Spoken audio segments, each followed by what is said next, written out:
Chandrasekhar Goud స్మారకార్థం Mancherial cricket టీంకి ఈ club తరఫున ఏదైతే క్రికెట్ టోర్నమెంట్ పెట్టిందో అది ప్రత్యేకంగా వాళ్ళ తల్లిదండ్రులకు ఇది నిజంగా బాధాకరమైన విషయాన్ని కూడా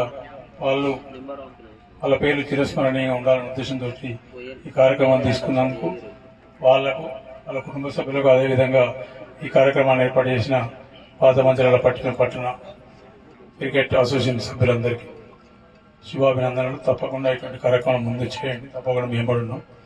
మిగిలింది ఈ క్రికెట్ టీంలో 35 మంది టీంలు వచ్చినాయని చెప్పారు. కాకపోతే ఆ గ్రౌండ్ అయితే క్రికెట్ ఆడే గ్రౌండ్ అయితే లేదు, అది మొత్తం ఎక్కడెక్కడ చెక్కలు ఉన్నాయి. ఇక మా సెంటర్లో ఏం చేసి నేను చూడలే, కానీ జాగ్రత్త మీ కాలేజీ జాగ్రత్త చూసుకోవాలి. తప్పకుండా వాళ్ళని కూడా అభినందిస్తున్నా. ఈసారి మళ్ళీ వచ్చేసరికి మొత్తం ఫుల్ గ్రౌండ్ తయారు చేస్తే మీకు ఇబ్బంది వస్తుంది.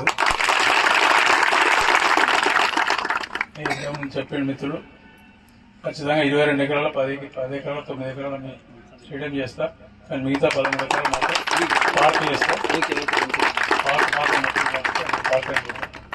దాన్ని కూడా 2 కలిపేసేద్దాం.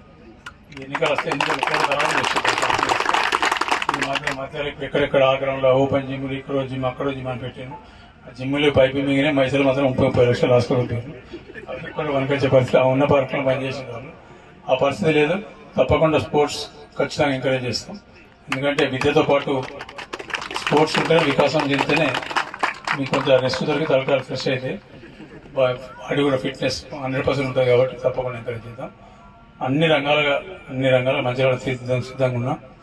ఇక ఎక్కువ లెక్చర్ అయితే వద్దు, నాకు ఉపన్యాసాలు ఎక్కడ తీయరాదు. ఎన్నికలప్పుడు ఏదో ఎమోషన్లో చెప్పిన చెప్పొచ్చే పరిస్థితి లేదు. తప్పకుండా వాళ్ళు చెప్పిన చేస్తూ ఖచ్చితంగా పాత మంచిలకు సంబంధించిన అన్ని రకాల ఒక 2 సంవత్సరాల టైం అయింది నాకు. 35 ఏళ్ళ నుంచి ఏం జరిగింది, ఈ 2 ఏళ్ళ నుంచి చేస్తున్నా చూపించుకోవచ్చు. నుంచి 20 ఏళ్ళ ఒక ఎమ్మెల్యే 5 ఏళ్ళ ఒక ఎమ్మెల్యే పెద్ద మనుషులు. రంగపేట గురించి మాట్లాడవసరం లేదు. నుంచి తప్పకుండా పాత మంచిలకు సంబంధించిన ఏ రకమైన అభివృద్ధి కానీ ఏ రకమైన సంక్షేమం చూసుకుంటాం. మీ అందరికీ ఏదైతే ఎన్నికల సందర్భంగా మాట్లాడుతున్నా, ఇప్పుడు కొంచెం మీకు ఇబ్బంది అనిపించిన ఎక్కడ టైం ఇవ్వకపోయినా నేను అదే పనిలో ఉన్నా.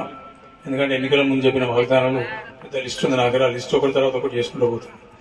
ఆ కార్యక్రమం కంప్లీట్ అయినాక ఒక 1 year లోపు అన్ని కంప్లీట్ చేసి అప్పుడు చెప్పిన మీరు వచ్చి గంటలు కూర్చున్నారు, మీ దగ్గర కూర్చుంటే ముచ్చట పెట్టుకోవాల్సిన ఇబ్బంది ఉంది. అప్పుడు దాకా నాకు సమయం ఇవ్వండి. నేను ఏదో కలుపుతలేడు సార్ మమ్మల్ని కలవెత్తలేడు అని ఇబ్బంది పడకండి. అటువంటి ఆలోచన అవసరం లేదు. తప్పకుండా ఇక్కడనే ఇక్కడనే ఉండదు కాబట్టి ఉంటాను, మీకు ఏ రకమైన ఇబ్బంది లేదు. కాకపోతే ఈ కార్యక్రమాన్ని కొంచెం ఒత్తిడి ఉన్నది, దాంతో తప్ప వేరే. మరిన్ని వీడియోస్ కోసం ఛానల్ ని సబ్స్క్రైబ్ చేయండి. లేటెస్ట్ అప్డేట్స్ కోసం వాట్సాప్ ఛానల్ ని ఫాలో చేయండి. అండ్ లింక్ డిస్క్రిప్షన్ లో ఉంది.